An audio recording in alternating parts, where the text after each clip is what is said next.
KPR ផ្សាយចេញពីទីក្រុងខ្មែរ Long Beach រដ្ឋ California នៃសហរដ្ឋអាមេរិក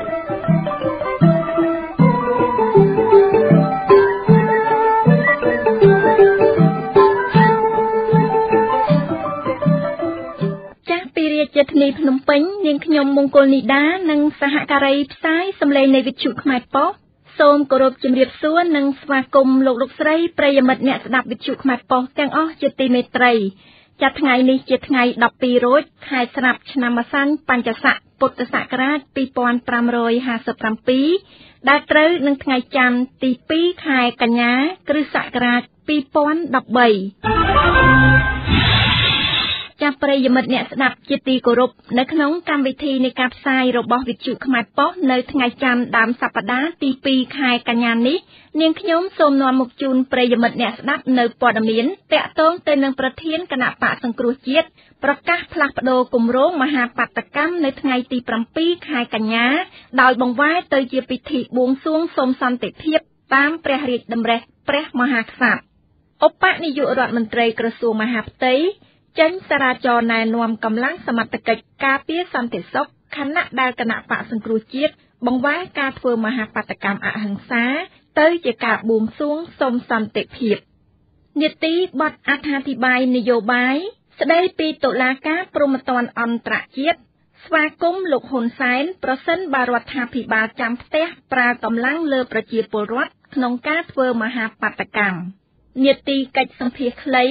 ស្ដីពីទស្សនៈរបស់និស្សិតជុំវិញការធ្វើបាតុកម្មដោយស្មឹងស្មាតដើម្បីទាមទារនូវភាពយុត្តិធម៌របស់ប្រជាពលរដ្ឋដែលជាម្ចាស់អំណាចម្ចាស់សន្លឹកឆ្នោតនិងនៅចុងក្រោយកម្មវិធីនៃការផ្សាយលោកអ្នកនាងនឹងបានតាមដានស្ដាប់ការធ្វើសន្និសីទកាសែតរបស់គណៈបកសង្គ្រោះជាតិជុំវិញជំហរថ្មីរបស់គណៈបកសង្គ្រោះជាតិពីការផ្លាស់ប្តូរគម្រោងធ្វើមហាបាតុកម្មអហិង្សានៅថ្ងៃទី7ខែកញ្ញានេះមកជាពិធីបួងសួងសូមសន្តិភាពវិញ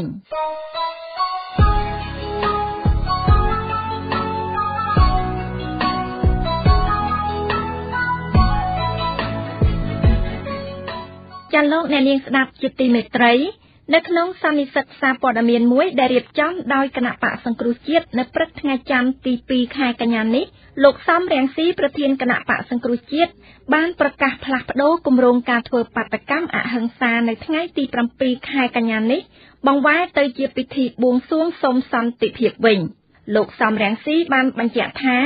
កត្តាដែលនាំឲ្យគណៈបកសង្គ្រោះជាតិកែប្រែចំណងជើងមហាបាតុកម្មអហិង្សាមកជាពិធីបួងសួងនេះគឺគណៈបកអនុវត្តទៅតាមព្រះរាជតម្រិះរបស់ព្រះមហាក្សត្រខ្មែរលោកសំរងស៊ីបន្ថែមថាគណៈបកសង្គ្រោះជាតិគោរពតាមឆន្ទៈប្រជាពលរដ្ឋការបួងសួងនោះនឹងធ្វើដោយអហិង្សាមិនមានភាពចលាចលនោះឡើយ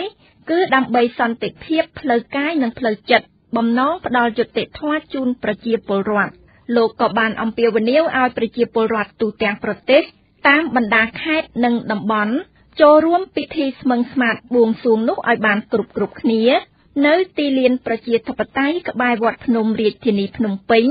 នៅថ្ងៃទី7ខែកញ្ញានេះហើយការជួបជុំនោះគឺចាប់ពីម៉ោង8ព្រឹកដល់ម៉ោង11ព្រឹក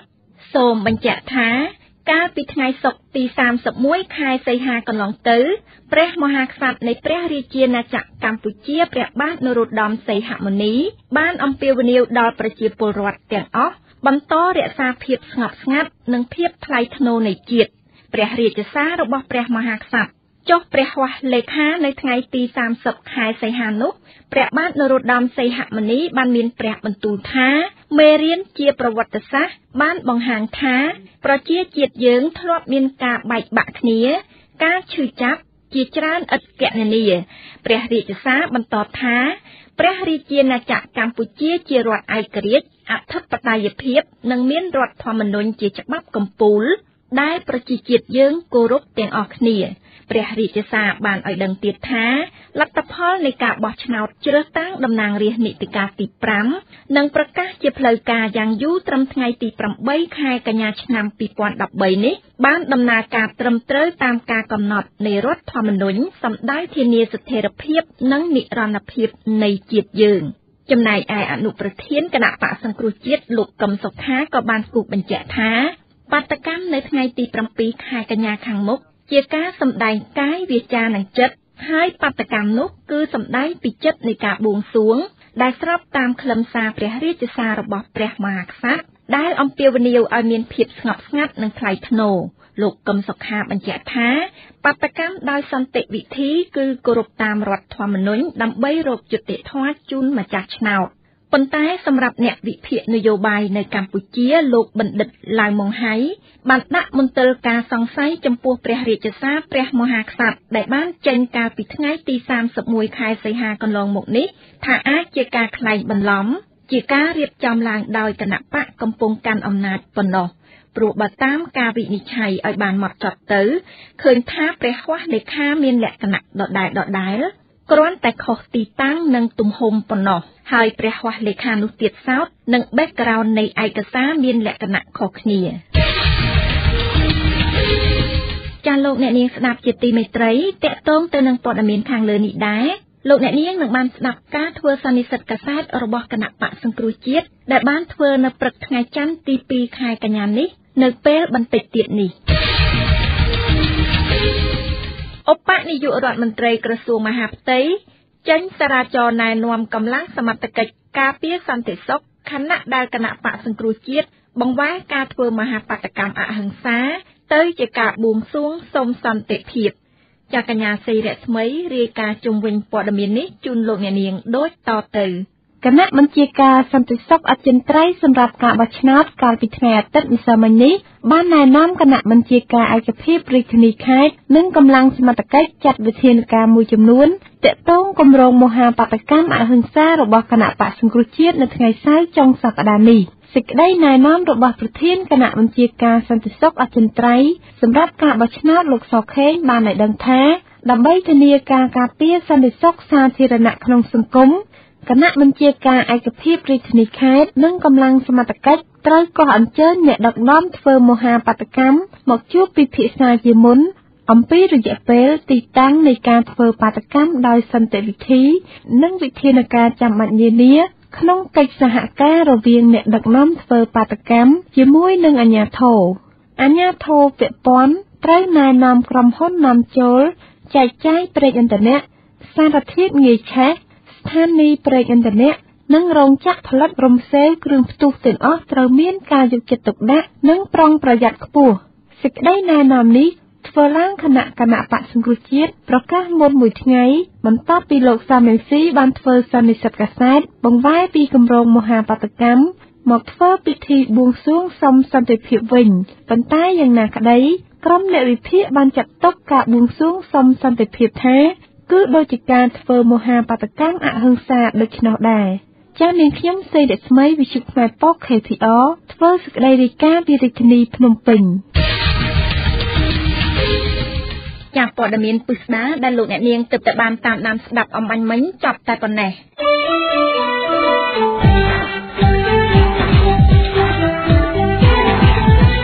លោកអ្នកកំពុងស្ដាប់វិទ្យុខ្មែរប៉ុកស្ថាប័នពីក្រុងឡុងបិចរដ្ឋកាលីហ្វ័រញ៉ាសហរដ្ឋអាមេរិក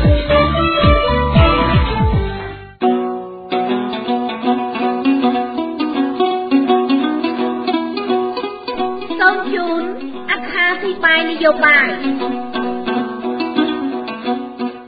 ចាលោកអ្នកនាងស្ដាប់ជាទីមេត្រីជាបន្តសូមអញ្ជើញលោកអ្នកនាងតាមដានស្ដាប់បទអត្ថាធិប្បាយនយោបាយរបស់លោកអ៊ិតសុខា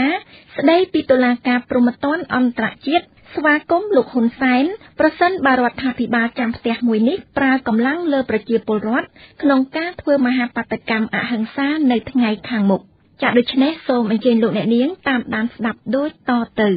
ក្រុមអ្នកវិភាគស្ថានភាពនយោបាយមួយចំនួននៅក្នុងប្រទេសកម្ពុជាបានលើកឡើងថាការដែលលោកហ៊ុនសែនត្រៀមកម្លាំងប្រដាប់អាវុធមានរថភ្លើងដែក និងអាវុធយុទ្ធភ័ណ្ឌត្រៀមបង្ក្រាបទៅលើបាតកម្មប្រឆាំងនឹងលទ្ធផលនៃការបោះឆ្នោតនៅពេលឆាប់ៗខាងមុខនេះគឺលោកហ៊ុនសែនត្រូវតែប្រឈមមុខជាមួយនឹងតុលាការព្រហ្មទណ្ឌអន្តរជាតិជិះមិនផុតឡើយដូច្នេះលោកហ៊ុនសែនគួរតែទទួលស្គាល់ការពិតរឿងគណៈបកប្រជាជនកម្ពុជាចាញ់ឆ្នោតហើយចុះចេញពីអំណាចដោយសន្តិវិធីដើម្បីកុំឲ្យប្រទេសកម្ពុជាប្រឈមនឹងបញ្ហាវឹកវរដោយសារតែការកេណ្ឌអំណាចរបស់លោកហ៊ុនសែនត្រូវចងចាំឲ្យច្បាស់ថាការដែលគណៈបកប្រជាជនកម្ពុជាត្រូវពលរដ្ឋបោះឆ្នោតទម្លាក់ចេញពីអំណាចកាលពីថ្ងៃទី28ខែកក្កដាឆ្នាំ2013គឺជារឿងមិនអាចបិទបាំងបានឡើយផ្ទុយទៅវិញអំពើអាក្រក់របស់គណៈបកប្រជាជនកម្ពុជា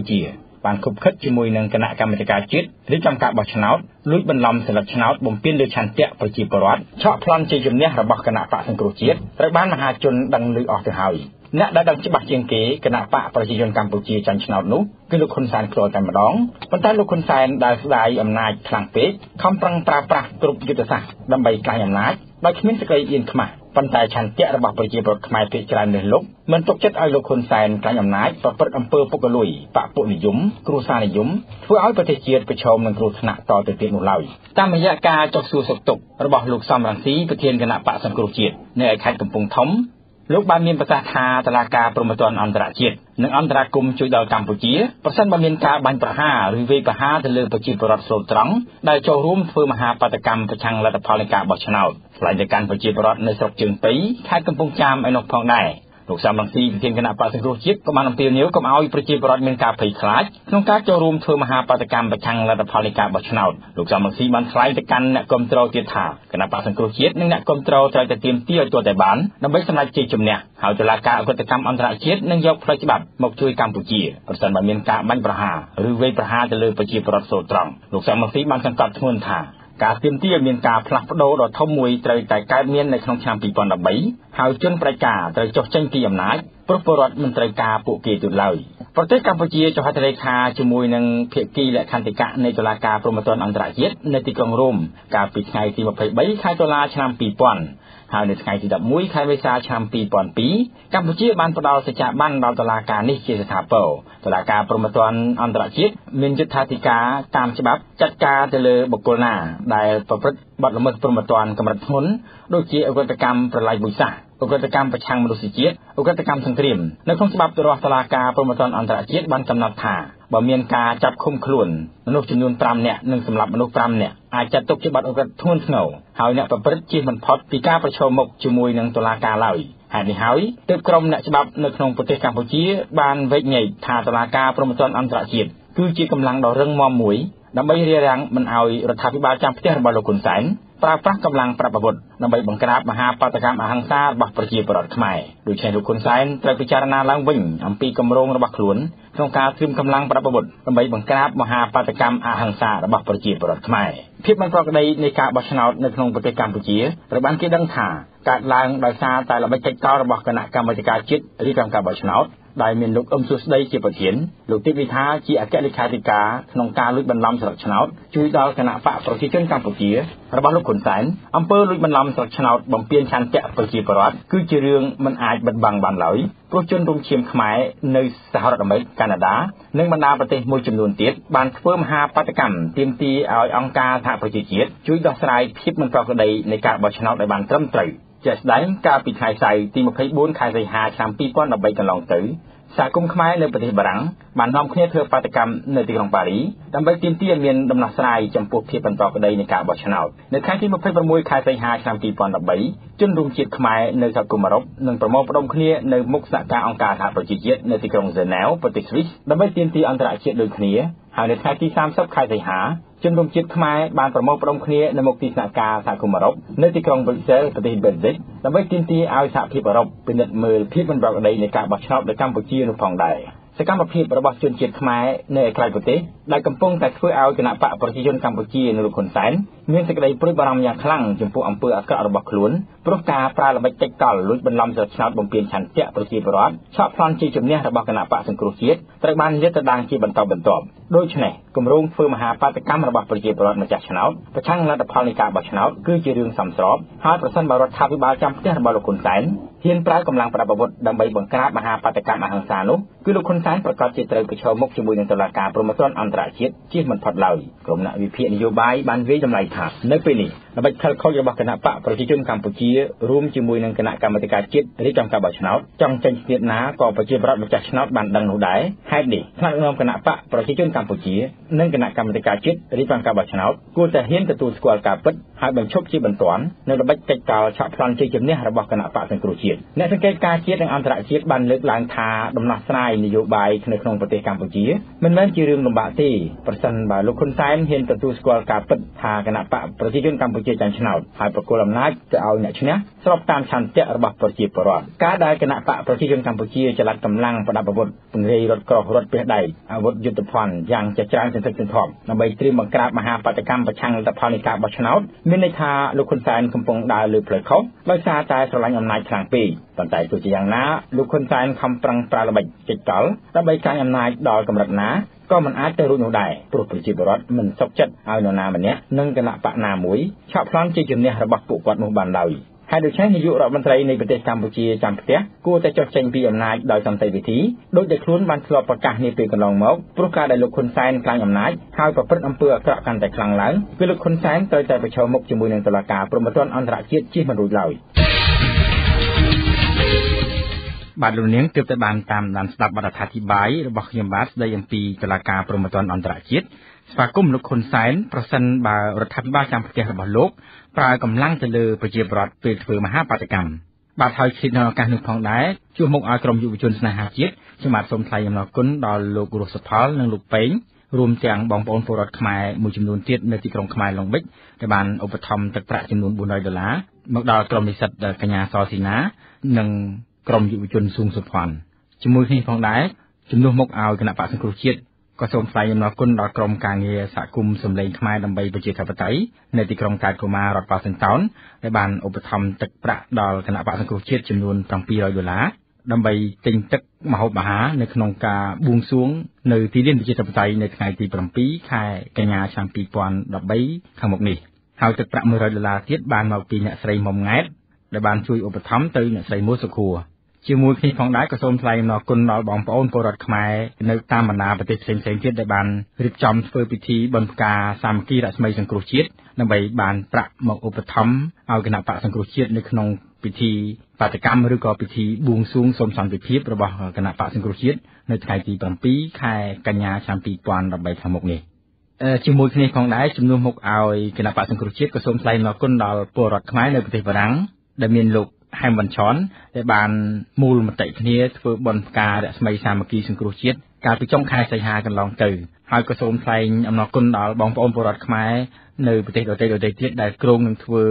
បុណ្យផ្ការប្រាក់សាមគ្គីដើម្បីសង្គ្រោះជាតិដើម្បីយកប្រាក់មកឧបត្ថម្ភឲ្យគណៈបក្សសង្គ្រោះជាតិនៅក្នុងការចំណាយ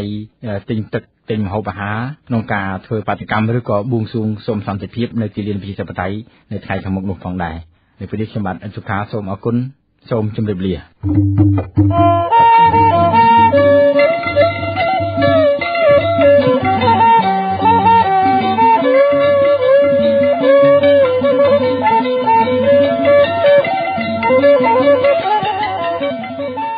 ាលោកអ្នកនាងស្ដាប់ជាទីមេត្រីជាបន្តសូមអញ្ជើញលោកអ្នកនាងតាមដានស្ដាប់ការធ្វើសន្និសីទកាសែតរបស់គណៈបក្សសង្គ្រោះជាតិនៅព្រឹកថ្ងៃច័ន្ទទី2ខែកញ្ញានេះនៅទីស្នាក់ការរបស់ខ្លួនក្នុងរាជធានីភ្នំពេញជុំវិញជំហរថ្មីរបស់គណៈបក្សសង្គ្រោះជាតិពីការផ្លាស់ប្តូរគម្រោងធ្វើមហាបាតុកម្មអហិង្សានៅថ្ងៃទី7ខែកញ្ញានេះមកជាពិធីបួងសួងសូមសន្តិភាពវិញ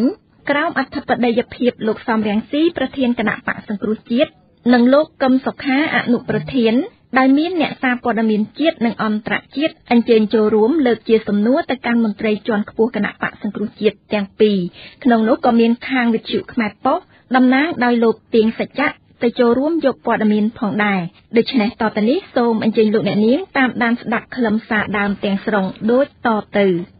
ខ្ញុំសូមជម្រាបសួរអ្នកសារព័ត៌មានជាតិនិងអន្តរជាតិដែលបានអញ្ជើញមកចូលរួមក្នុងសន្និសីទសារព័ត៌មាននេះដែលរៀបចំដោយគណៈបក្សសង្គ្រោះជាតិគោលបំណងនៃសារព័ត៌មាននៃសន្និសីទសារព័ត៌មាននេះគឺដើម្បីបង្ហាញនិងបញ្ជាក់អំពីគោលជំហរចុងក្រោយនៃគណៈបក្សសង្គ្រោះជាតិតាក់ទងទៅនឹង មហាបដកម្មអហិង្សានិងសន្តិវិធីដែលគណៈបកសង្គ្រោះជាតិនឹងរៀបចំនៅថ្ងៃទី7ខែកញ្ញាខាងមុខនេះដើម្បីទាមទារឲ្យមានការលាតត្រដាងការពិតនិងការផ្ដល់យុត្តិធម៌ជូនម្ចាស់ឆ្នោតហើយដើម្បីតែយើងត្រូវបង្ហាញហើយបញ្ជាក់អំពីគោលជំហរចុងក្រោយបំផុតនៃគណៈបកសង្គ្រោះជាតិទាក់ទងទៅនឹងមហាបដកម្មនេះគឺដោយសារមានព្រឹត្តិការណ៍ថ្មីដែលយើងត្រូវយកមកគិតពិចារណាខ្លាំងខ្លាយហើយធ្វើសេចក្តីសម្រេចឲ្យស្របទៅនឹងតម្រូវការនិងកលៈទេសៈព្រឹត្តិការណ៍ដ៏សំខាន់ចុងក្រោយនេះគឺព្រះរាជសារនៃព្រះមហាក្សត្រដែលលោកបានប្រទានមកប្រជាពលរដ្ឋខ្មែរពីទីក្រុងបេកាំងកាលពីថ្ងៃ30ខែសីហាកន្លងមកនេះខ្ញុំមានកិត្តិយសជម្រាបទៅបងប្អូនជនរួមជាតិទូទាំងប្រទេសកម្ពុជាតាមរយៈអ្នកសារព័ត៌មានជាតិនិងអន្តរជាតិថ្ងៃនេះថាគណៈបកសង្គ្រោះជាតិនឹងដង្ហែតាមព្រះរាជដម្រិះរបស់ព្រះមហាក្សត្រជាទីសក្ការៈនៃយើងទាំងអស់គ្នាជាពិសេសក្នុងព្រះរាជសារមានឃ្លាដែលសំខាន់បំផុតគឺឃ្លានៅចុងក្រោយព្រះរាជសារព្រះអង្គបានអំពាវនាវឲ្យប្រជាពលរដ្ឋខ្មែរគឺកូនចៅព្រះអង្គទាំងអស់ឲ្យរក្សាភាពស្ងប់ស្ងៀមនិងភាពថ្លៃថ្នូរនៃជាតិយើងដូច្នេះយើងត្រូវតែដង្ហែឲ្យបានត្រឹមត្រូវឲ្យបានពិតប្រាកដធ្វើម៉េចរក្សានៅភាពស្ងប់ស្ងៀមនិងភាពថ្លៃថ្នូរនៃជាតិយើងក្នុងន័យនេះយើងនឹងបង្វែរអារម្មណ៍បង្វែរស្មារតីបង្វែរការរៀបចំអ្វីដែលយើងហៅថាមហាបដកម្មអហិង្សានិងសន្តិវិធីបង្វែរអារម្មណ៍ស្មារតីនិងការរៀបចំនោះឲ្យទៅជាពិធីស្មឹងស្មាតបួងសួងទូទាំងប្រទេសស្មឹងស្មាតនិងបួងសួងដើម្បីសន្តិភាពផ្លូវកាយសន្តិភាពផ្លូវចិត្តសន្តិភាពផ្លូវកាយនិងសន្តិភាពផ្លូវចិត្តអាចមានបានលុះត្រាតែមានភាពយុត្តិធម៌សង្គមយុត្តិធម៌នៃការគោរពឆន្ទៈប្រជាពលរដ្ឋតែយើងត្រូវដង្ហែតាមព្រះរាជដម្រិះព្រះមហាក្សត្រដូច្នេះយើងមិនត្រូវធ្វើអ្វីមួយដែលនាំមកនៅការចលាចលដែលយើងមានជំនឿថាអត់មានចលាចលអត់មានអំពើហិង្សាអត់មានអ្វីឲ្យខូចប៉ះពាល់ដល់សណ្ដាប់ធ្នាប់សាធារណៈចំពោះយើងមានជំនឿប៉ុន្តែយើងសូម្បីតែហានិភ័យគឺយើងមិនចង់ឲ្យមានណាដូច្នេះជៀសវាងដាច់ខាតដើម្បីជៀសវាងដាច់ខាតនេះគឺយើងបដូរបង្វែរអារម្មណ៍ការរៀបចំស្មារតីនៃអ្វីដែលយើងចង់ធ្វើនឹងធ្វើនៅថ្ងៃទី7ខែកញ្ញាខាងមុខនេះទៅជាពិធីទូទាំងប្រទេសពិធីស្មឹងស្មាតនិងពិធីបួងសួងដើម្បីសន្តិភាពប្រកបដោយយុត្តិធម៌ជាក់ស្ដែងតើវាទៅជាយ៉ាងម៉េចវិញជាក់ស្ដែងគឺមានការជួបជុំគ្នាក្នុងស្មារតីដែលខ្ញុំបានបញ្ជាក់អំបញ្ញគឺយើងចាប់ផ្ដើមជួបជុំគ្នាពីម៉ោង8គត់ដល់ម៉ោង11ដូច្នេះមានកំណត់បើមានកំណត់ពេលវេលាគឺគ្រប់គ្រងបានហើយអាជ្ញាធរក៏បានដឹងឮហើយក៏ទទួលខុសត្រូវគឺពីម៉ោង8ដល់ម៉ោង11តែ3ម៉ោងប៉ុន្តែប្រជាពលរដ្ឋចូលរួមធ្វើដំណើរអាចចំណាយពេលមុនបន្តិចក្រោយបន្តិចនឹងក៏សូមឲ្យអាជ្ញាធររដ្ឋអំណាចមានការយោគយល់ផងដែរប៉ុន្តែចំពោះពិធីជាផ្លូវការអ្វីដែលធ្វើរួមទាំងអស់គ្នាគឺពីម៉ោង8ដល់ម៉ោង11ហើយយើងអំពាវនាវសូមឲ្យបងប្អូនដែលចូលរួមគឺធ្វើសច្ចាប្រតិធានគឺស្បត់ហើយយើងនឹងគោរពនៅក្រមសីលធម៌យើងបានចែកផ្សព្វផ្សាយហើយយើងនឹងផ្សព្វផ្សាយពីនឹងទៅថ្ងៃ7ហ្នឹងគឺយើងផ្សព្វផ្សាយឲ្យទូលំទូលាយឲ្យអ្នកដែលចូលរួមហើយបើមិនចូលរួមគ្រាន់តែយល់ឲ្យច្បាស់អំពីទឹកចិត្តរបស់យើងថាយើងធ្វើនេះក្នុងស្មារតីយ៉ាងម៉េចនឹងមានប្រកាន់អកប្បកិរិយាយ៉ាងម៉េចក្រមសីលធម៌នោះគឺច្បាស់គឺជៀសវាងដាច់ខាតអំពើហិង្សាហើយដើម្បីជៀសវាង អំពើហិង្សាគឺត្រូវតែគ្រប់គ្រងចិត្តអារម្មណ៍ស្មារតីនៃអ្វីដែលគេធ្វើបែបនេះហើយការគ្រប់គ្រងចិត្តស្មារតីអារម្មណ៍ហ្នឹងគឺមិនមែនសម្រាប់តែថ្ងៃ7នេះនឹងคล้ายទៅជាអ្វីដែលគណៈបកសង្គ្រោះជាតិនឹងរក្សាខ្ជាប់ជានិច្ចហើយនឹងបំផុសបំផុលឲ្យប្រជាពលរដ្ឋរក្សាខ្ជាប់ជានិច្ចអារម្មណ៍ស្មារតីចិត្តដែលគោរពនិងអនុវត្តអហិង្សាហើយអហិង្សាមិនមែនតែមានពេលធ្វើបាតកម្មក្នុងជីវិតប្រចាំថ្ងៃរបស់យើងជីវិតគ្រួសារក្នុងគ្រួសារជីវិតក្នុងការប្រកបមុខរបរការងារជីវិតក្នុងការតាក់ទងគ្នាទៅវិញទៅមកក្នុងសង្គមគឺមួយជីវិតខ្ញុំជឿថានេះជាបដិវត្តមួយធំពីព្រោះស្រុកខ្មែរយើងមានទម្លាប់មានវប្បធម៌ហិង្សាហើយបើយើងបំផុសហើយយើងធ្វើមិនឲ្យវប្បធម៌ថ្មីផ្នែកគំនិតថ្មីអហិង្សាមកជំនួសវប្បធម៌ទម្លាប់ហិង្សានឹងធ្វើឲ្យជាតិយើងរីកចម្រើនមានស្ថិរភាពពិតប្រាកដសន្តិភាពពិតប្រាកដសន្តិភាពផ្លូវកាយសន្តិភាពផ្លូវចិត្តហើយយើងនឹងធានាវិន័យនៅក្នុងជួរអ្នកដែលមកចូលរួមពិធីនេះវិន័យតឹងរឹងហើយយើងសូមអាជ្ញាធរជួយសហការជាមួយគ្នាពីព្រោះបំណងយើងដូចគ្នារក្សាសណ្ដាប់ធ្នាប់ជៀសវាងអំពើហិង្សាភាពចលាចលគ្រប់បែបយ៉ាងដូច្នេះយើងនឹងប្រាប់ទៅសាលាក្រុងទៅក្រសួងមហាផ្ទៃទៅនគរបាលទៅអាជ្ញាធរនៅគម្រោងរបស់យើងការរៀបចំរបស់យើងលម្អិតដូច្នេះគេអាចចូលរួមគេអាចផ្ទៀងផ្ទាត់គេអាចសហការយើងនឹងអំពាវនាវឲ្យបងប្អូនទាំងអស់ដែលចូលរួមមិនត្រឹមតែចាំស្ទើរតែទន្ទិញចាំមាត់ហើយអនុវត្តឲ្យបានត្រឹមត្រូវពេញលេខនៅក្រមសីលធម៌ប៉ុន្តែសូមឲ្យជួយមើលខុសត្រូវទៅវិញទៅមកមើលអ្នកដែលចូលរួមចិត្តខាងឆ្វេងស្ដាំគឺឲ្យមានអកប្បកិរិយាដូចយើងហើយមកនេះគឺជៀសវាងដាច់ខាតកាន់នៅអ្វីដែលអាចបង្កឲ្យមានប៉ះពាល់រាងកាយមានរបួសមានគ្រោះថ្នាក់ដូចជាកបិតដូចជាដំបងដូចជាដុំថ្មអត់ឲ្យមានកាន់អ្នកណាមានកាន់អ្វីបែបហ្នឹងសូមចេញពីជួរអ្នកដែលដឹកនាំរៀបចំចូលរួមក្នុងពិធីយ៉ាងនេះហើយបើកាន់សូមឲ្យកាន់ទៀនធូបផ្កាទាំងអស់គ្នាកាន់ទៀនធូបផ្កាហើយបង្ហាញឲ្យឃើញថាយើងកាន់តែទៀនធូបផ្កានឹងស្មារតីឆ្លុះបញ្ចាំងបើមើលទៅពីក្រៅឃើញតែប៉ុណ្្នឹងឃើញពីស្មារតីហើយយើងនឹងអំពាវនាវទៀតមិនមែនតែនៅទីក្រុងភ្នំពេញនៅទីក្រុងភ្នំពេញបងប្អូនណាចង់ចូលរួមខ្ញុំជឿថារដ្ឋអំណាចក្រសួងមហាផ្ទៃសាលាក្រុងអីយល់ច្បាស់អំពីស្មារតីបំណងពិតនៃការជួបជុំគ្នានេះគឺមិនត្រូវរារាំងហាមឃាត់ដាក់កម្រិតអូចូលតែ 5,000 10000 ដូចយើងទៅវត្តមានអាណាគេដាក់កម្រិតយើងធ្វើបុណ្យអីក៏ដោយជាបុណ្យភ្ជុំពួកពីបុណ្យភ្ជុំមានកឋិនមានអីបុណ្យការបុណ្យអីគ្មានអាណាគេដាក់កម្រិតទេចូលបុណ្យកាន់តែច្រើនកាន់តែល្អអ្នកផ្ដើមបុណ្យកាន់តែសប្បាយចិត្តប្រជាពលរដ្ឋទូទៅកាន់តែសប្បាយចិត្តស្មារតីនេះគឺយើងបបួលគ្នាធ្វើអំពើល្អការបបួលគ្នាធ្វើអំពើល្អនេះគឺធ្វើឲ្យសង្គមយើងគឺមិនមែនតែស្ងប់ស្ងាត់គឺសង្គមយើងនឹងមានពន្លឺ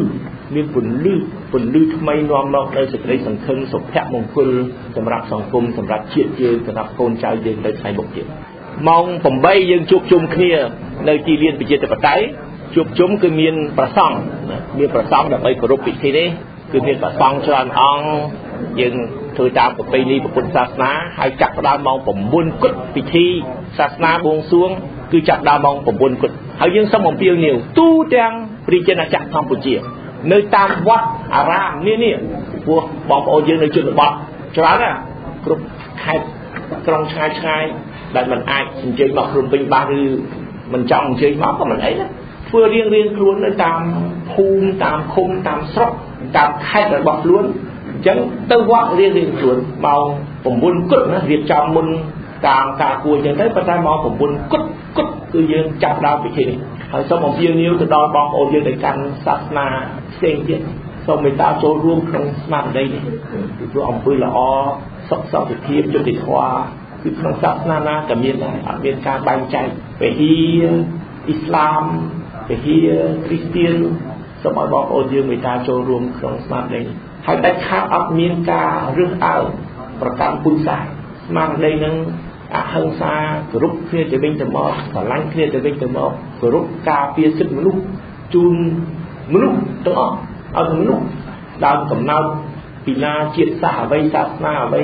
និន្នាការនយោបាយយ៉ាងណាគឺអត់មានខុសគ្នាទេអត់មានការរើសអើងអត់មានការបែងចែកក្នុងស្មារតីនឹងហើយដែលខ្ញុំមានកិត្តិយសសូមជម្រាបបងប្អូនថាអ្វីដែលយើងបានហៅថាជាបដកម្មអហិង្សាសន្តិវិធីនោះគឺនឹងធ្វើទៅក្នុងស្មារតីពិធីស្មឹងស្មាបួងសួងសូមសុខសន្តិភាពសម្រាប់ប្រទេសជាតិយើងតែសន្តិភាពប្រកបដោយសេរីភាពសន្តិភាពប្រកបដោយយុត្តិធម៌សូមអរគុណហើយសូមអាយដាមគឹមសុខាមេត្តាបញ្ជាក់មុននឹងទទួលសំណួរពីអ្នកសារព័ត៌មានសូមអរគុណជាគោលការណ៍គឺលោកធានសំទីបានបញ្ជាក់ហើយប៉ុន្តែខ្ញុំគ្រាន់តែចង់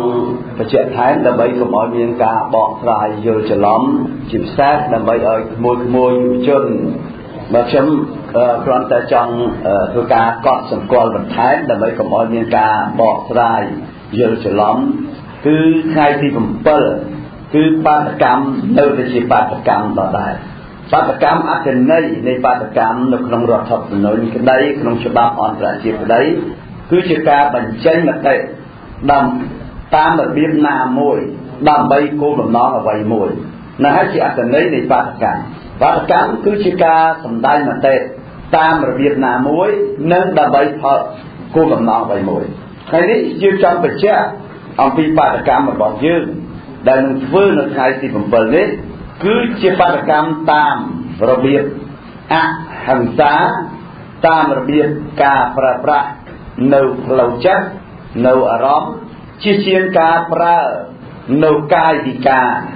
ហើយនឹងសម្ដីសម្ដៅច្រើនខ្ញុំต้องបញ្ជាក់ជូនថាការសម្ដែងរបស់មនុស្សម្នាក់មាន3ប្រភេទកាយវាចានិងចិត្តអញ្ចឹងការសម្ដែងក្នុងបាតកម្មអាចសម្ដែងជាកាយអាចសម្ដែងជាវាចាអាចសម្ដែងជាចិត្តប៉ុន្តែមិនមែនមានន័យថាថ្ងៃ7ហ្នឹងយើងអត់មានសម្ដែងជាកាយទេប៉ុន្តែយើងមិនមែនយករឿងសម្ដែងអកប្បកិរិយានោះជាធំទេហើយមិនមែនថាយើងអត់សម្ដែងជាវាចាទេយើងមានសម្ដីរបស់យើងដែលយើងចង់បានអីប៉ុន្តែសំខាន់យើងចង់និយាយពីចិត្តខ្លាំងជាងនេះហើយជាអត្ថន័យពិតប្រាកដនៃបាតកម្មដែលយើងត្រូវធ្វើបាតកម្មយើងនៅតែធ្វើបាតកម្មហើយបាតកម្មនេះគឺធានាដោយរដ្ឋធម្មនុញ្ញគ្មានអ្នកណាម្នាក់អាចមកនិយាយថាអ្នកដែលធ្វើបាតកម្មរំលោភរដ្ឋធម្មនុញ្ញទេគឺនិយាយនេះអ្នកនិយាយនេះគឺរំលោភរដ្ឋធម្មនុញ្ញខ្លួនឯងពីព្រោះរដ្ឋធម្មនុញ្ញបានធានាឲ្យប្រជាពលរដ្ឋខ្មែរមានសិទ្ធិធ្វើបាតកម្មដោយសន្តិវិធីហើយគណៈបកសង្គ្រោះជាតិបានសម្រេចយកបាតកម្មដោយសន្តិវិធីមានន័យថាគណៈបកសង្គ្រោះជាតិគោរពរដ្ឋធម្មនុញ្ញហើយអ្នកណាថាមិនចង់ឲ្យធ្វើបាតកម្មដោយសន្តិវិធីអ្នកនឹងទេដែលរំលោភរដ្ឋធម្មនុញ្ញទី2ខ្ញុំចង់កត់សម្គាល់តើការសម្ដែងមតិរបស់គណៈបកសង្គ្រោះជាតិចង់បានអីហើយវាផ្ទុយពីបរិយាកាសឬទេគឺអត់ផ្ទុយទេមើលខ្លឹមសារនៃបរិយាកាសអំពាវនាវឲ្យមានភាពស្ងប់ស្ងាត់និងថ្លៃថ្នូរបើប្រើតែពាក្យស្ងប់ស្ងាត់ទៅទេអាហ្នឹងវាអាចបកស្រាយបានផ្សេងច្រើនយ៉ាងខ្ញុំមិនដឹងទេណាប៉ុន្តែអត់ស្ងប់ស្ងៀមហើយប៉ុន្តែវាភ្ជាប់នឹងពាក្យថ្លៃថ្នូរពាក្យថ្លៃថ្នូរនេះនៅក្នុងគោលការណ៍សិទ្ធិមនុស្សស្អីទៅដែលហៅថាសិទ្ធិមនុស្សសិទ្ធិមនុស្សគឺការឲ្យតម្លៃសេចក្តីថ្លៃថ្នូររបស់មនុស្សការគោរពសេចក្តីថ្លៃថ្នូររបស់មនុស្សហើយសេចក្តីថ្លៃថ្នូររបស់មនុស្សបានមកពីអីបានមកពីយុត្តិធម៌កាលណាអត់មានយុត្តិធម៌មនុស្សបាត់សេចក្តីថ្លៃថ្នូរកាលណាប្រើអំពើហិង្សាមនុស្សបាត់សេចក្តីថ្លៃថ្នូរចឹងហើយក្នុងន័យនេះដែលបាតកម្មដែលគណៈបកសង្គ្រោះជាតិធ្វើនេះគឺអត់ចង់ឲ្យបាត់សេចក្តីថ្លៃថ្នូររបស់មនុស្សមានន័យថាដើម្បីរកយុត្តិធម៌ឲ្យមនុស្សអត់ចង់ឲ្យមានការប្រើអំពើហិង្សាមកលើមនុស្សមានន័យថាអត់ឲ្យអ្នកណាប្រើអំពើហិង្សាបើអាជ្ញាធររដ្ឋាភិបាលប្រើអំពើហិង្សាទៅលើបាតកោនៅថ្ងៃទី7នេះមានន័យថាអាជ្ញាធរគឺរំលោភលើបរិយាកាសរបស់កូនណាដែលថាឲ្យថ្លៃថ្នូរភាពថ្លៃថ្នូរគឺរំលោភលើសិទ្ធិរបស់ប្រជាពលរដ្ឋដែរបាទចឹងហើយយើងបាតកោក៏យើងអត់ត្រូវប្រើអំពើហិង្សាដូចគ្នាទាំងសងខាងណាហើយគឺការគោរពសេចក្តីថ្លៃថ្នូររបស់មនុស្សទាំងអស់គ្នាអត្ថន័យនៃបាតកម្មគឺគេមានច្បាស់ណាស់គេមានសរសេរច្បាស់ណាស់បើដូច្នេះមិនអាចអ្នកណាយកមកបកស្រាយដើម្បីយកចំណេញខាងនេះខាងនោះបានទេបាតកម្មដែលគណៈបកសង្គ្រោះជាតិជ្រើសរើស nhằm xong phải chạy thá tam bát ác hành giá đời xong tây vị thế miền đây thá đói dịch đấy lại nổ miền ta nâu vật tế công lý thế miền ta sẽ máy không ai cả om pol pol thế đại bậc không hỏi mà nó nghiêm đỡ hiền to mua nghiêm nó hiền to mua nó cứ miền đây tha nhà máy miền đây tha bắt dịch đấy lại nổ bắt sức xiêm đủ miền ta vật tế đã ngọc ngạt đôi nâu Korea càng chương đấy đã ngọc nghiêm đỡ ở tòa và anh công lýสำหรับประเทศกัมพูชีรัฐธรรมนูญบานเสฉบับ5ประเทศจีนจากกัมพูชีอนุวัตนกลยุบายประชาธิปไตยเสรีภูมิขนมนิทราสายสมุยหายบานประเทศเทียท่าประชาธิปไตยที่มันจัดในอำนาจแต่ว่านิเตปัญญานิเตปฏิบัตินั่นตุลาการหายสถาบันเชียแต่ว่าคือกรอนตาเชียสำหรับบำราเสวาอ้อยประชาธิปไตยบาสถาบันเชียน่ะมันบ้าบำราเสวาอ้อยประชาธิปไตยบานตรมเต้าประชาธิปไตยเนื้อแต่เมียนเสร็จที่มันจะทำนายหนูเลือสถาบันเชียนั่นแบบไหนจังเมียนในทางปราบปาตกรรมระบบคณะปะสังกุเชียไงตีผมเปิลนี่คือจิกาสำได้ใจเนื้อมันเตะเนื้ออยู่บอลบอกประชาธิปไตยทำไมแต่ที่มันจะทำนายเปิลตามวิธีอาหารซะ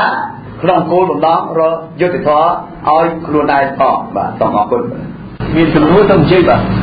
เราจะมีตัวเต็มเลยเองไม่ต้องเป็นผู้เองเป็นโลบีจังเป็นผู้ให้ทำอะไรที่ผู้เสียความอยากเป็นในการคือปฏิกรรมโดยสังเกตเนี่ยเรื่องการอยากเป็นประมาณในไอ้ที่ยืนปฏิกรรมที่ภาษาจำที่การคือปฏิกรรมเป็นผู้ในวัดที่ผู้ในผู้ที่เนี่ยควรจะนึกจำสับเราได้รับบ้านเป็นการเกิดควรจะนึกรวมกันตั้งใจกันพวกในคณะกรรมการที่ได้จัดการพัฒนาเกิดวันไหวเป็นการทำที่นั่นตามมาเราที่นี่จะการการเรานั้นเสร็จที่มวยระยะเป็นยืนไม่ใช่ดำเทียนบานประเจไงที่ผมเปิลเธอมาผมไปแต่มองแบบมวยนั้นสำรับปฏิกรรมมวยนั้นเพราะแต่เอาไว้ในการเตรียมตีระบบประชีพรอดบางท่านนั้นมันบานจำลายชีวิตเมียนประชีพรอดมีเส้นนั่นมันต่อไปปฏิกรรมต่อเตียนหายรูปเทียบสัดส่วนเพื่อไอ้กลางไม่ใช่แบบไงผมเปิลยืนประเจดำประเทียนประเจปั้นสำรับไงลูกเตี้ยยืนในประเจแทนกล่าวเตียนแต่ตายดีเคยกล่าวเตียนจะพวกเปียกประดังยืนบานเรียบจอมยืนบานเรียบกล้องเมตวีเมียนกล้องเมตวีบอกขนาดปะดำใบเตรียมประมาณประโมทไอ้สาดำใบดังชีพไปตามพรหมตอนเลยตามตลาดกาตามแบบพรหมตอนเลยบอกพรหมตอนเลยแล้วชอบกลุ่มร้องตองเพื่อปฏิการไหนคนนี้ก็จะเจ้าสวยนะคุณลูกคุณเป็นเรื่องมาคลายปีเปียกมันดังแต่ยังประดังtừ coi cho bó về trong cáiประดังtừ lục suốt đây trên ai tại mà đóคือตัวทายังเคยมีการคือดิขัดนามโดยข้อฉบับคลายเหมือนล่ำมันจะมันเตยชลายดักมันเตยหนักกราวท้าคือนี่คือโดยกลุ่มฮอกครูนไอ้เหมือนแม่เนี่ยคือพวกตัวตัวสึกอำนาจคือนี่คือเยอะจังเนี่ยน่าได้พอเราสึกอำนาจนี่ให้เหมือนมือโคตรเลยหากคือโคชกงอย่างนั้นคือเนี่ยลูกเถอะตัวตัวโคตรเลยการมุ่งหนึ่งจุนเตยลูกคุยเป็นเรื่องชลายจะต้องเตยเดือดเบียดเหมือนดังนี้ไทยจะต้องเตยปัญหาเสียเย็นเรื่องบางกระจับไม่ตะกี้เป็นของบางลิงลิงก่อนบางเพียงสวัสดตัวเล็กหรือตัวบัตรเว้นแต่ไม่ได้ยินจากบ้านคือรอบสลักชนอที่พิเศษสลักชนออับบานกาเนาะการยาไลในมวยสลักชนออับบานกาเมียนโซ่สับต่อโซ่มวยปีใบสลักเป็นการยาไลคลักเมียนแต่ดอน5-6สลักมาแม่ทอมาได้ยังยินเตรียมที่เอารอบสลักชนออับบานกาน้องการยาไลมวยจุดนู้นให้เบอร์รอบได้คือชุบบ้าเจียเพื่อเอาพลักโดรัฐบาลในการบอชนอปเกี่ยวกับนู่นอาสนะในการแข่งในมวยแต่เกี่ยวกับคุยกันเรื่องนึงมันแจกเรื่องนี้แต่เช่นสมที่โอกาสนี้จะไปสอดซ่าลูกไอ้แกรัฐทูตสหรัฐอเมริกลูกวิลเลียมทอดแต่ในน้องไก่หักจุ่มป้อเว็บไซต์กับบอลลูกคือบ้านบัญชีทางเลือกสหรัฐอเมริกได้เชี่ยมาห้ามนายทงยังกีของพิภพโลกเด็กที่กรุบให้ดีเชี่ยกลมรู้ในหลักที่จะปฏิบัติการกรุบสิทธิมนุษย์จะจะเป็นมันมาร้อยเพียร้อยประกาศขอบ้าเจียงปฏิบัติเดียร์ใช่ไหม ហើយលោក William Todd ក៏លោកបានបញ្ជាក់ថាដែលសហរដ្ឋអាមេរិកបានឈានដល់ស្ថានភាពមកដល់កម្រិតនៃលទ្ធិជាតិបតៃសិទ្ធិសេរីភាពការគោរពសិទ្ធិមនុស្សដល់កម្រិតហ្នឹងគឺដោយសារតែក្នុងប្រវត្តិសាស្ត្រសហរដ្ឋអាមេរិកគឺមានបាតកម្មអហិង្សាមានការទាមទារពីព្រោះច្បាប់មួយចំនួនវាអយុត្តិធម៌ច្បាប់ធ្វើដោយមនុស្សមួយក្រុមក្នុងរយៈពេលមួយក្នុងស្ថានភាពមួយតែវាមានការប្រែប្រួលវាហួសសម័យហើយអាភាពអយុត្តិធម៌វានៅតែបន្តអញ្ចឹងហើយបានសហរដ្ឋអាមេរិកគេមិនត្រឹមតែអនុញ្ញាតទេគេការពារគេលើកទឹកចិត្តទៀតឲ្យប្រជាពលរដ្ឋគេធ្វើបាតកម្មដោយអហិង្សាតាំងពីមុនលោកMartin Luther King ណារឿងអីមុនតាំងពីសតវត្សមុនស្ត្រីណាទាមទារឲ្យស្ត្រីបានបោះឆ្នោតកាលនោះគេថាច្បាប់អត់ឲ្យស្ត្រីបោះឆ្នោតទេតែតើស្ត្រីចេញមុខធ្វើបាតកម្មដោយអហិង្សាបានធ្វើឲ្យមានការផ្លាស់ប្ដូរផ្នត់គំនិតផ្ដល់សិទ្ធិបោះឆ្នោតជូនស្ត្រីហើយការបោះឆ្នោតស្រុកខ្មែរចឹងដែរមានកំហុសឆ្គងច្រើនណាគេថាអូហាមឃាត់មិនឲ្យធ្វើការតវ៉ាគឺនៅតែខុសឆ្គងមួយជីវិតខុសឆ្គងរហូតអញ្ចឹងស្រុកយើងអត់ឈានទៅមុខទេនៅតែផ្ដាច់ការនៅតែអយុត្តិធម៌ដដែលអញ្ចឹងដែរច្បាប់យើងត្រូវហ៊ាននិយាយហ៊ានវែកញែកហ៊ានជំរុញឲ្យមានការផ្លាស់ប្ដូរព្រោះជាពិសេសនៅស្រុកខ្មែរនេះបានចំនួនតំណាងរាស្ត្រតាមរយៈការលួចបន្លំសន្តិឆ្នោតម្ដងហើយធ្វើច្បាប់ធ្វើសញ្ញាតការពារក្រុមខ្លួនហើយឲ្យមានការបោះឆ្នោតរបៀបបន្លំបកៅរបៀបអយុត្តិធម៌រក្សាអំណាចជាតិរក្សាភាពអយុត្តិធម៌ទៀតអញ្ចឹងយើងងើបមុខអស់រួចហើយចឹងយើងវិធានាមួយជីវិតចឹងហើយបានសហរដ្ឋអាមេរិកបានបញ្ជាក់ច្បាស់ថាការធ្វើបាតកម្មដោយសន្តិវិធីនេះជាការធម្មតាជាវិធីមួយដើម្បីធ្វើឲ្យសង្គមយើងឈានទៅមុខមានសិទ្ធិសេរីភាពកាន់តែល្អប្រសើរឡើងសូមអរគុណសូមលោកគួយពរៀនហើយសូមបញ្ជាក់ចុងក្រោយមួយទៀតថាថ្ងៃនេះគណៈបកសង្គ្រោះជាតិលោកអាដាមគឹមសុថានិងខ្ញុំនឹងសរសេរលិខិតថ្វាយព្រះមហាក្សត្រដើម្បីឆ្លើយតបទៅនឹងបរិយាកាសរបស់លោកខ្ញុំមិនអាចលាតត្រដាងត្រឹមសារនៃលិខិតរបស់យើងទេប៉ុន្តែអ្វីដែលយើងបានបង្ហើបបន្តិចគឺការតាក់ទងធ្វើមហាបាតកម្មដោយសន្តិវិធីអហិង្សាសន្តិវិធីដូចយើងបានបញ្ជាក់អំបញ្ញមិញបាទសូមអរគុណលោកគ្រូសូមជម្រាបសួរអ្នកសារព័ត៌មានជាតិអន្តរជាតិទាំងអស់ដែលមានបទរៀនពីនេះចំពោះសំណួរសួរថាតើគម្រោងបន្តនីតិវិធីបណ្ដឹងតាក់ទងទៅនឹងឋានៈដឹកនាំរបស់គណៈកម្មការជាតិក្នុងការបោះឆ្នោតនេះខ្ញុំមុននឹងជម្រាបជូននេះយើងបង្ហាញពីបរិបទដែលយើងឈាននិងមានគម្រោងទៅដល់ការរៀបចំបណ្ដឹងទៅរកលក្ខណៈព្រហ្មទណ្ឌដូចថាចឹងពីបានដឹងថាការតស៊ូមតិទីចុងក្រោយរបស់គណៈបក្សសង្គ្រោះជាតិតាក់ទងទៅនឹងការទាមទារក្នុងការរយុទ្ធភ័ណ្ឌជូនដល់ម្ចាស់ឆ្នោតនេះដល់ដំណាក់កាលចុងក្រោយហើយគឺថាដល់ក្រមប្រសាធម្មនុញ្ញដែលជាស្ថាប័នចុងក្រោយក្នុងការកាត់ក្តីតាក់ទងទៅនឹងរឿងការបោះឆ្នោតនេះប៉ុន្តែអ្វីដែលជាបញ្ហាដែលកើតឡើងហើយក្នុងការដោះស្រាយមិនស្របទៅនឹងគោលដៅហើយជាពិសេសក្នុងលក្ខណៈមួយមិនទទួលការខុសត្រូវហើយនឹងមិនផ្ដល់អំពីតម្លាភាពនោះដោយសារយន្តការរបស់ក្រមប្រសាធម្មនុញ្ញគឺអនុវត្តបន្តតែអ្វីដែលជាគណៈកម្មការជាតិរៀបចំការបោះឆ្នោតបានបំវែងទិសនៅក្នុងបណ្ដឹងរបស់គណៈបក្សសង្គ្រោះជាតិនោះចឹងយើងឃើញថាទោះបីតែគេបំវែងទិសយ៉ាងណាក៏ដោយប៉ុន្តែយើងឃើញមានការកត់សម្គាល់ក្រោយពីដែលយើងបានចូលរួមសកម្មភាពតាក់ទងទៅនឹងខេត្តកញ្ចេះយើងឃើញថាសេចក្តីសម្រេចរបស់ក្រមប្រសាធម្មនុញ្ញបានទទួលស្គាល់ហើយបានបញ្ជាក់យ៉ាងច្បាស់ថាពិតជាមានកំហុសរបស់មន្ត្រីរៀបចំការបោះឆ្នោតដែលឈានទៅដល់ធ្វើសេចក្តីសម្រេច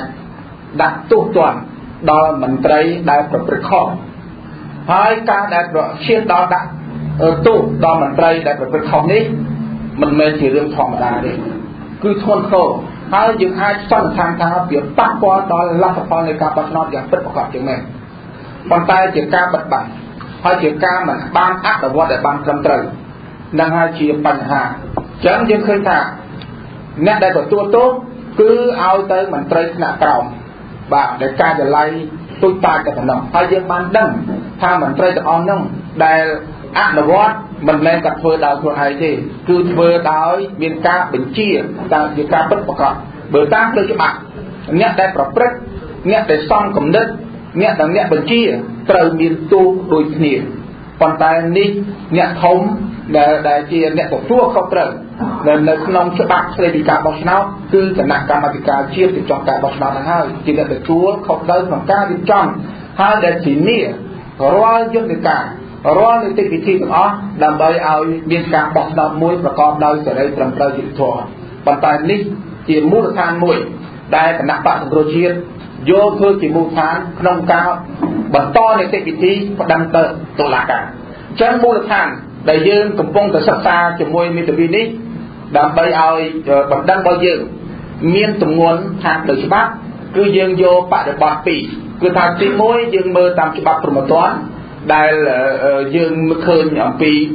កំហុសឆ្គងនៃការទទួលខុសត្រូវហើយនឹងមានបទព្រហ្មទណ្ឌផ្សេងទៀតទាក់ទងទៅនឹងការបន្លប់ឯកសារទី2ក៏យើងឃើញនៅក្នុងច្បាប់បោះឆ្នោតក៏មានកំហុសមួយធំផងដែរអញ្ចឹងចំណុចនេះគឺថាយើងនឹងបន្តនីតិវិធីឆាប់ខាងមុខហ្នឹងហើយពីព្រោះយើងនៅរងចាំនៅសកម្មភាពរបស់ប្រកាសធម្មនុញ្ញថែមទៀតដែលខែទី4នេះនឹងបើកខែកណ្ដាលខែបាត់ដំបងហើយនឹងបន្តទៀតដើម្បីយើងពិនិត្យមើលអំពីអ្វីដែលជាមូលដ្ឋានបន្ថែមទៀតដើម្បីដាក់ទៅឲ្យបានទម្ងន់ថែមបន្តនោះហើយជាការពិតឥ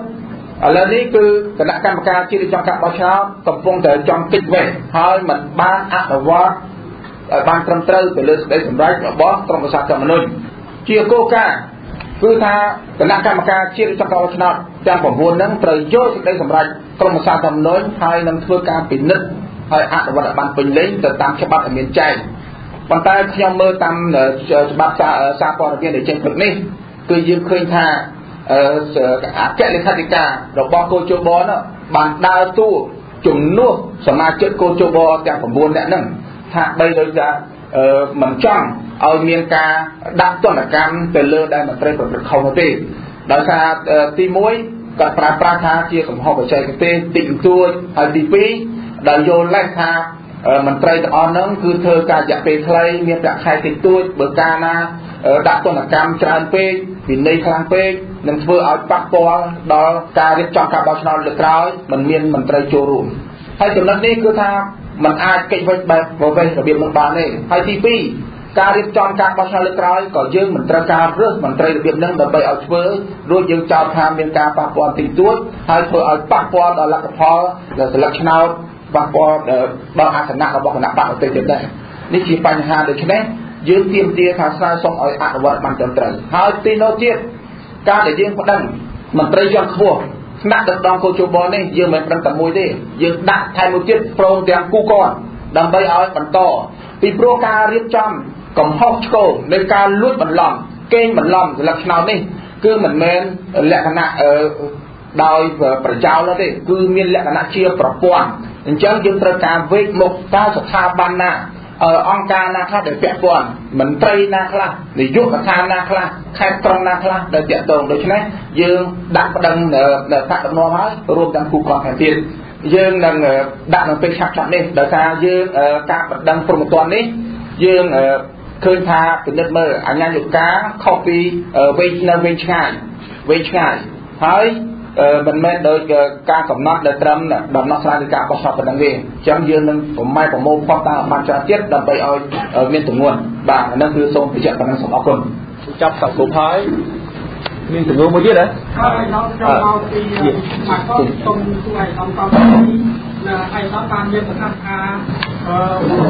បន្តតែពេលនេះគឺរូបតាមការរបស់ព្រះមហាក្សត្រអញ្ចឹងនៅពេលយើងរំលឹកផលក្រោយមកវិញនៅឆ្នាំ1993ឃើញថាសម្ដេចតាបានរៀបចំមកអង្គការបាលគណៈបក្សសុខិតបានជាឆ្នោតនៅពេលនោះសម្ដេចតាបានរៀបចំឲ្យមាន ជួររដ្ឋស្ដី2គឺនាយករដ្ឋស្ដីទី1និងនាយករដ្ឋស្ដីទី2នោះក៏បច្ចុប្បន្ននេះឯកឧត្តមបានមានប្រសាសន៍ថានៅគ្រប់តាមព្រះមហាក្សត្រតើក្នុងនេះតើឯកឧត្តមយល់ចំណាស់របស់ព្រះមហាក្សត្ររៀបចំឲ្យមាននាយករដ្ឋមន្ត្រីទី1និងនាយករដ្ឋមន្ត្រីទី2បាទអត់បានឈានដល់នឹងទេដំណាក់កាលនេះដំណាក់កាលរឿងដោះស្រាយភាពមិនប្រក្រតីទាក់ទងទៅនឹងការបោះឆ្នោតទេតាហើយទី2ស្ថានភាព2013ហើយស្ថានភាព1993មិនអាចប្រៀបធៀបបានដោយលោកធ្វើឡើងបាច់មែនទេបាទចឹងអរគុណ I'm curious at these demonstrations you will continue to call for a change in government. No, I have said in Khmer that the spirit of our demonstration has changed. In the spirit, it will be conducted. The demonstration is still a demonstration, but it will be conducted in the spirit of a national day for prayer for peace, but peace in justice. Why have you decided to change the spirit of your demonstration? To follow the recommendations from the king to ensure that there will be no violence and not even any risk of any violence happening. You spoke before about civil disobedience. Generally, civil disobedience means you disrupt the public or private sector in some way. I'm wondering if you still plan on doing that and how these demonstrations will accomplish that. We will weigh all aspects of our action, including the legal aspects. Thank you.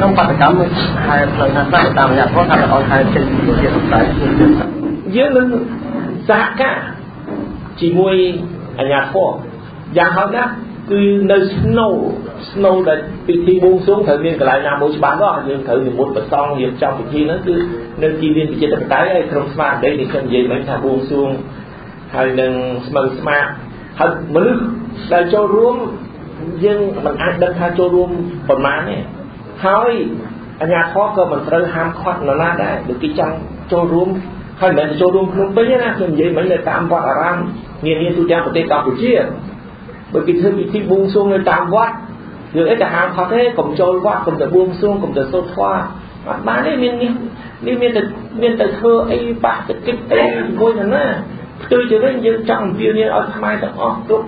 មានការនយោបាយណាមិនចង់បានសន្តិភាពណាមិនចង់បានយុត្តិធម៌តែឲ្យធ្វើនេះគឺដើម្បីជាតិសាសន៍យើងទាំងអស់គ្នាទេអាចប្រៀបធៀបទោះជាមិនដល់នឹងក៏ដោយការប្រជាពលរដ្ឋមកទទួលខ្ញុំនៅលានយន្តហោះហើយនៅទីលានប្រជាធិបតេយ្យកាលពីថ្ងៃ19ខែកក្កដាកន្លងទៅនេះគណៈបកសង្គ្រោះជាតិ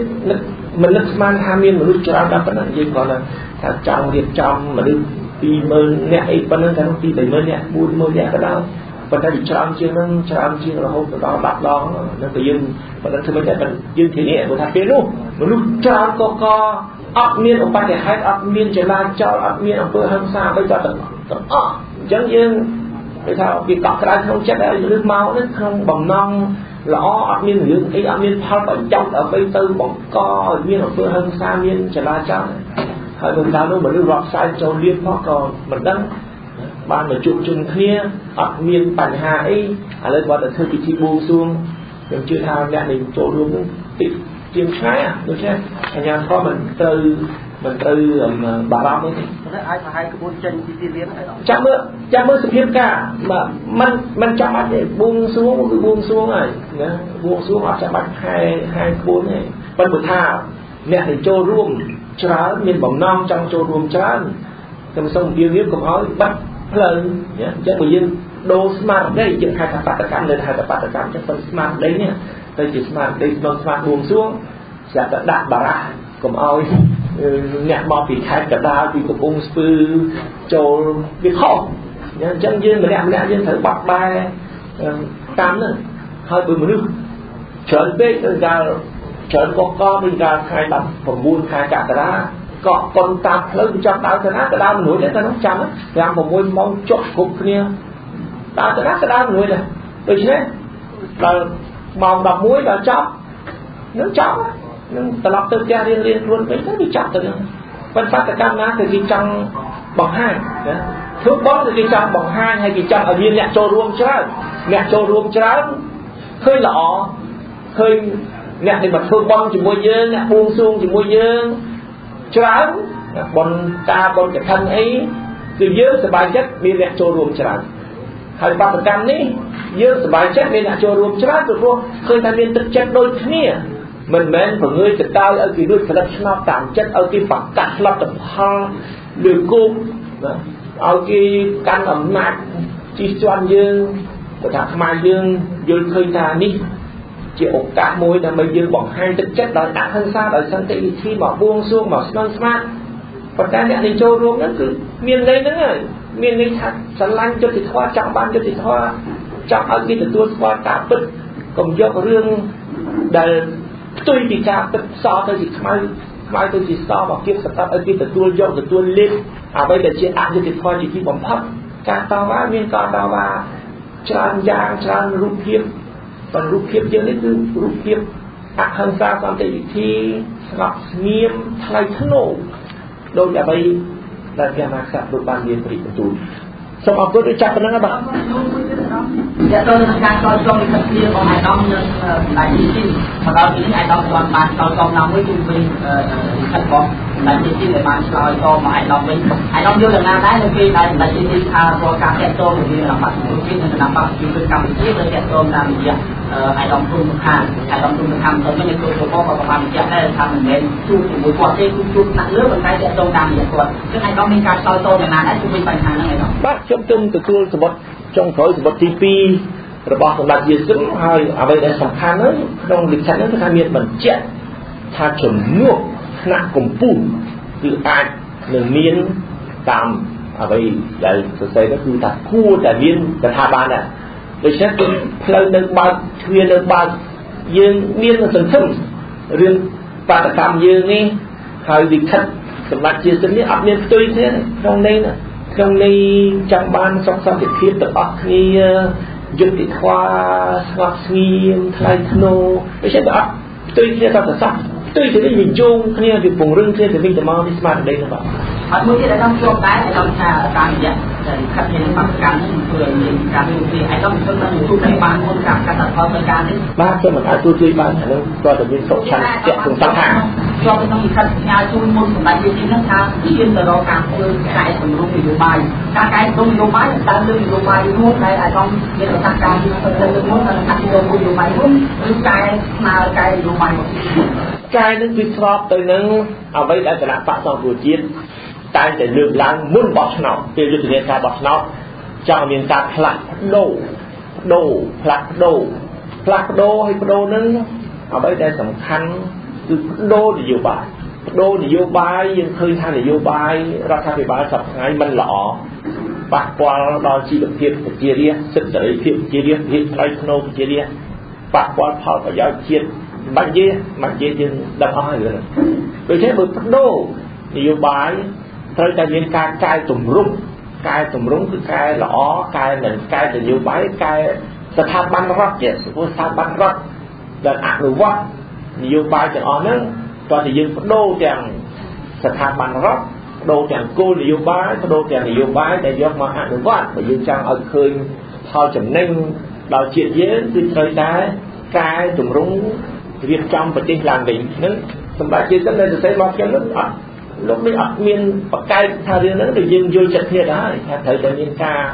ផ្លាស់ប្ដូរក្នុងនៃសន្តិវិធីអហិង្សាដើម្បីតម្កល់ផលប្រយោជន៍ជាតិជាធំខ្ញុំជឿថាគណៈបកណាក៏មានផលប្រយោជន៍ដើម្បីឲ្យកែតម្រង់នេះសូម្បីតែគណៈបកប្រជាជនណាដែលធ្លាក់ស្ដាប់ឆ្នោតដល់កម្រិតហ្នឹងច្បាស់ជាគេយល់ថាត្រូវតែខាងគេក៏ត្រូវមានការកែតម្រង់ខ្លះដែរបើមិនកែតម្រង់ទេអាចរំធ្លាក់នឹងធ្លាក់ដល់ណាទៀតចឹងអរគុណបងប្អូនដែលចប់គុំដដែលលោកឯកឧត្តមយល់ក៏ចំពោះសាស្ត្ររបស់តែជាមិនថាក្នុងការចាក់ចូលក្នុងណាបជាយុទ្ធតាមឯកឧត្តមទទួលយកអានឹងនេះវិធីទេផ្លូវដែលតាក់ទងគ្នាបុគ្គលអីតាមច្រកណាគង់តែមានឲ្យតែសុខឆន្ទៈនៅតែប្រកាន់ឲ្យខ្ជាប់អរគុណសូមជម្រាបលាចាស់លោកអ្នកនាងស្ដាប់ជាទីមេត្រីបន្ទាប់ពីលោកអ្នកនាងបានតាមដានស្ដាប់ការធ្វើសន្និសីទកាសែតរបស់គណៈបកសង្គ្រោះជាតិជុំវិញជំហរថ្មី របស់គណៈបកសង្គ្រោះជាតិពីការផ្លាស់ប្តូរគម្រោងធ្វើមហាបាតកម្មអហិង្សានៅថ្ងៃទី7ខែកញ្ញាខាងមុខនេះមកជាពិធីបួងសួងសុំសន្តិភាពវិញជាបន្តសូមអញ្ជើញលោកអ្នកនាងតាមដានស្ដាប់កិច្ចសម្ភាសន៍ខ្លីរបស់លោកពេជ្រសុវណ្ណជាមួយនឹងនិស្សិតមួយរូបរស់នៅទីក្រុងភ្នំពេញ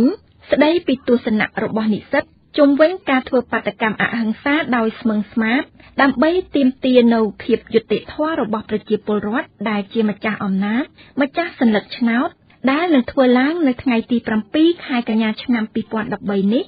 មានខ្លឹមសារដូចតទៅបានជំរាបសួរបងប្រុសបាទជំរាបសួរបងប្រុសមានឈ្មោះអ្វីហើយរាល់ថ្ងៃបងប្រុសមានមុខងារអីដែរបាទខ្ញុំបាទឈ្មោះច្រឹកលេខ10មុខងារសប្តាហ៍ថ្ងៃជានិស្សិតនៅសាកលវិទ្យាល័យភូមិន្ទភ្នំពេញនៅវិទ្យាស្ថានភាសាបរទេសខ្ញុំចង់ឲ្យបងតែជានិស្សិតហ្នឹងតើ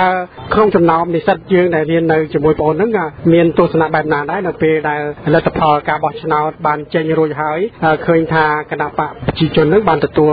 68អាសនៈហើយនឹងគណៈបកសង្គ្រោះជាតិហ្នឹងទទួលបាន55អាសនៈក្នុងនាមបងជានិស្សិតហ្នឹងតើបងយល់ដូចម៉េចបាទតាមខ្ញុំឃើញនៅការបោះឆ្នោតនៅថ្ងៃទី28កក្កដាកន្លងមកនេះហើយនឹងមិត្តរួមថ្នាក់ទាំងអស់គាត់បានគិតថាលទ្ធផលនោះគឺមិនអាចទទួលយកបានជាដាច់ខាតព្រោះនៅតាមមណ្ឌលបោះឆ្នោតដូចជាខ្ញុំនៅខេត្តតាកែវបានឃើញតលគឺមណ្ឌលជាច្រើនគឺគណៈបកសង្គ្រោះជាតិបាននាំមុខតែបែរជាប្រកាសលទ្ធផលទៅគឺគណៈបកប្រជាជនទទួលលទ្ធផលដូច្នេះខ្ញុំជានិស្សិតគឺពួកខ្ញុំទាំងអស់គឺអាចទទួលយកបានលទ្ធផលរបស់កោជបប្រកាសនេះទេបាទដូចបាញ់នេះថ្ងៃនេះគណៈបកសង្គ្រោះជាតិបានធ្វើសន្និសីទមួយស្ដីពីការធ្វើបាតកម្មអហិង្សានៅថ្ងៃទី7លោកសំរងស៊ីក៏ដូចជាលោកកឹមសុខាបានប្រកាសតាមសន្និសីទខែហ្នឹងថាការធ្វើមហាបាតកម្មនេះបង្វែរទៅជាមហាបាតកម្មមួយដោយអង្គុយដោយស្មឹងស្មាតដោយអង្គុយដោយរោគយុត្តិធម៌សំសន្តិភាពហើយក្នុងន័យនេះតើបងអូនមានអារម្មណ៍យ៉ាងណាដែរបាទខ្ញុំគិតថាតាមឯកឧត្តមប្រធានគឺគាត់មានគោលការណ៍គឺល្អហើយដូចជាការដូចជាមហាបាតកម្មហិង្សាទៅជាការសមាធិនេះគឺជាការប្រសើរបំផុតព្រោះយើងមិនចង់ធ្វើអ្វីដែលមានបញ្ហាដល់ប្រជាពលរដ្ឋគាត់អត់មានគាត់គិតថាធ្វើអ្វីគឺដើម្បីប្រជាពលរដ្ឋគាត់មិនធ្វើអ្វីដើម្បីផលប្រយោជន៍ផ្ទាល់ខ្លួនទេដូច្នេះការសមាធិនេះគឺជាការល្អប្រពៃមួយដើម្បីបញ្ជាក់ថាខ្មែរមានសិលនៅក្នុងខ្លួនធម៌នៅក្នុងខ្លួនហើយធ្វើអ្វីដែលគោរពច្បាប់ចុះដល់ពេលថ្ងៃទី7ហ្នឹងតើបងប្រុសបានទៅចូលរួមដែរឬក៏មិត្តភ័ក្តិរបស់បងប្រុសហ្នឹងបាទមិនត្រឹមតែខ្ញុំចូលរួមទេសូម្បីតែគ្រួសារខ្ញុំក៏ចូលរួមដែរពួកគាត់នឹងត្រៀមខ្លួនសម្រាប់ការចូលរួមធ្វើមហាបាតកម្មសមាធិនេះទាំងអស់គ្នាតើបងបានមានប្រសាសន៍មិញថាបងចូលរួមហើយនឹងថែមនឹងគ្រួសារហើយក្នុងពេលថ្មីនេះឃើញកងកម្លាំងប្រដាប់អាវុធរដ្ឋាភិបាលបាននាំរថកោះឬរថពាសដែកហ្នឹងមកក៏យ៉ាងច្រើននៅទីក្រុងភ្នំពេញហើយក្នុងអារម្មណ៍គ្រួសាររបស់បងប្រុសហ្នឹងមិនមានអ្វីទេសម្រាប់គ្រួសារខ្ញុំពេលដំបូងការបោះឆ្នោតហើយដំបូងថ្ងៃទី28មានការចលាចលក្នុងទីក្រុងគ្រួសារខ្ញុំមានអារម្មណ៍ថាភ័យខ្លាចព្រោះដោយសារមានបងប្អូននៅក្នុងទីក្រុងប៉ុន្តែបន្ទាប់ពីការបោះឆ្នោតរួចដល់ពេលថ្ងៃនេះគឺរាជរដ្ឋាភិបាលគាត់បានដាក់កងកម្លាំងនិងប្រដាប់អាវុធជាច្រើនប៉ុន្តែគ្រួសារខ្ញុំមិនមានភាពភ័យខ្លាចទេព្រោះកម្ពុជាជាប្រទេសមួយកាន់លទ្ធិប្រជាធិបតេយ្យមិនមែនរបបផ្ដាច់ការដូច្នេះរាជរដ្ឋាភិបាលមិនអាចបញ្ជាលើកម្លាំងតបទាំងអស់នោះមកធ្វើបាបរាជទេព្រោះកម្លាំងតបទាំងអស់នោះគឺដើម្បីការពារប្រជាពលរដ្ឋចង់សួរគោលបំណងរបស់បងអូនដែលជានិស្សិតក៏ដូចជានិស្សិតរៀននៅសាកលវិទ្យាល័យរបស់បងអូនហ្នឹងថាគោលបំណងដែលបងអូនចូលរួមធ្វើមហាបាតកម្មដាក់អហិង្សាដោយស្មឹងស្មាតហ្នឹងតើមានគោលបំណងអ្វីដែរទៅចំពោះនឹងរដ្ឋាភិបាល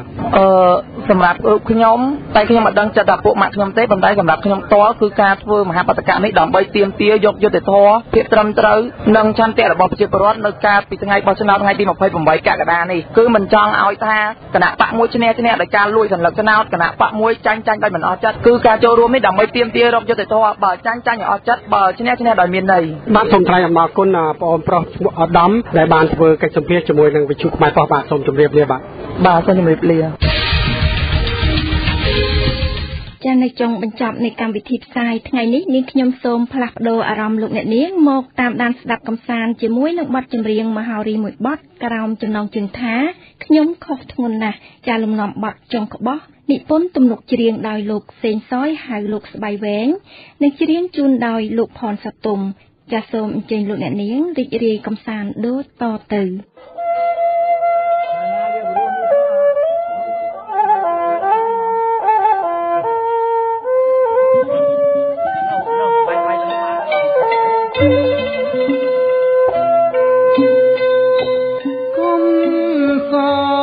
គុំយំធ្វើមុខក្រាស់គុំត ធ្វើមុខក្រាស់ខ្ញុំខុសខ្លាំងណាស់មិននឹកស្មានដល់វត្តពុទ្ធរិយធម៌ត្រលាយគ្មានសល់វត្តពុទ្ធរិយធម៌ត្រលាយគ្មានសល់បំផ្លាញរឿងទល់រលាយអស់ហើយ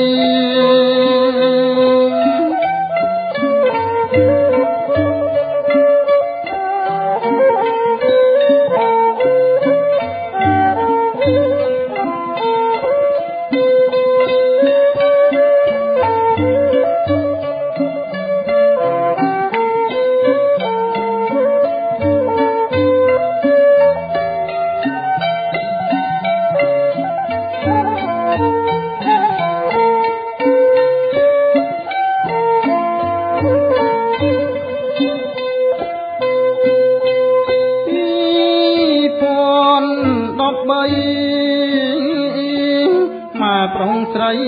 គេបងខំ2013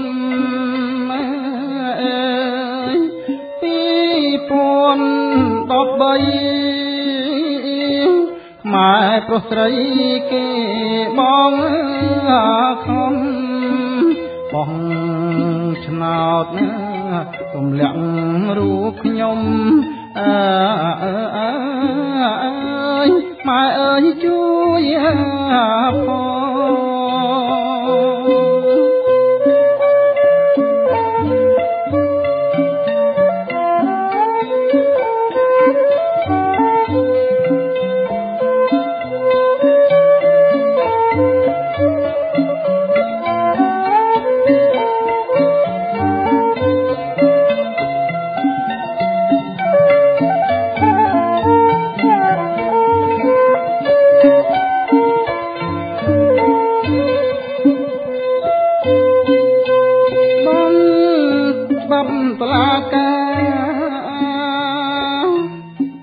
ជា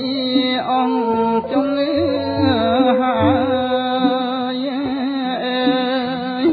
បង្កើតច្បាប់តុលាការ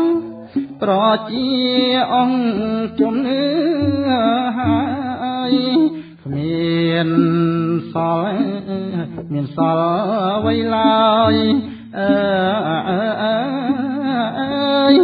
អងហើយខ្ញុំ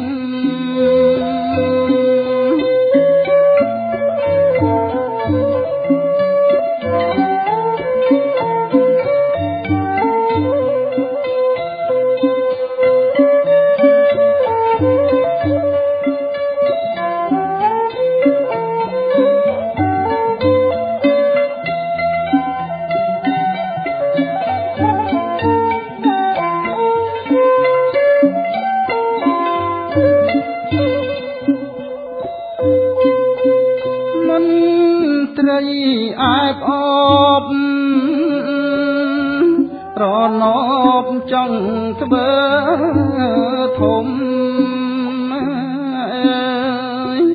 មន្ត្រីអែបអបរណបចង់ធ្វើធំក្រសិតណាអើយចិត្តជុំមន្ត្រីទុំ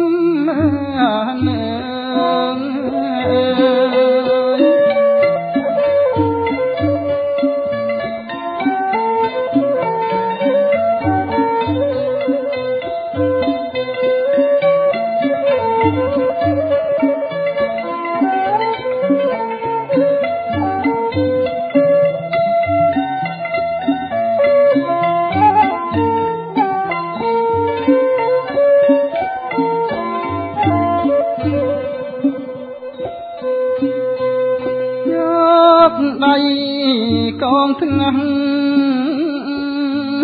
ទេចមិនលួងឡើយចាប់ដៃកងថ្ងាស់ទេចមិនលួងឡើយទឹកហោទៅមុខលឿនហើយកងហើយខ្ញុំ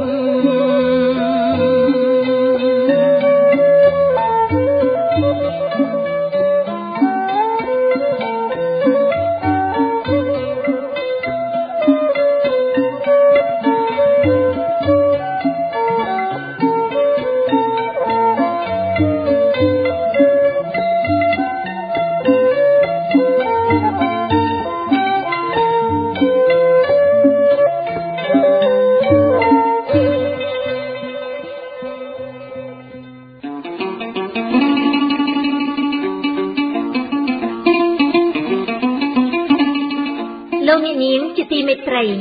កម្មវិធីរបស់វិទ្យុខ្មែរប៉ុស្តិ៍មានផ្សាយជារៀងរាល់ថ្ងៃចាប់ពីម៉ោង 7 ដល់ម៉ោង 8 យប់ម៉ោងនៅក្នុងប្រទេសកម្ពុជាតាមរលកធាតុអាកាសខ្លី Shortwave SW 9.96 MHz ក្នុងបង់ទី 3 AM 9960 kHz ក្នុងកម្ពស់ 31 ម៉ែត្រអាចស្ដាប់ឮទូទាំងប្រទេសកម្ពុជានិងប្រទេសជិតខាងលោកអ្នកនាងអាចស្ដាប់បានតាមប្រព័ន្ធអន្តរបណ្ដាញអ៊ីនធឺណិតដែលមាន website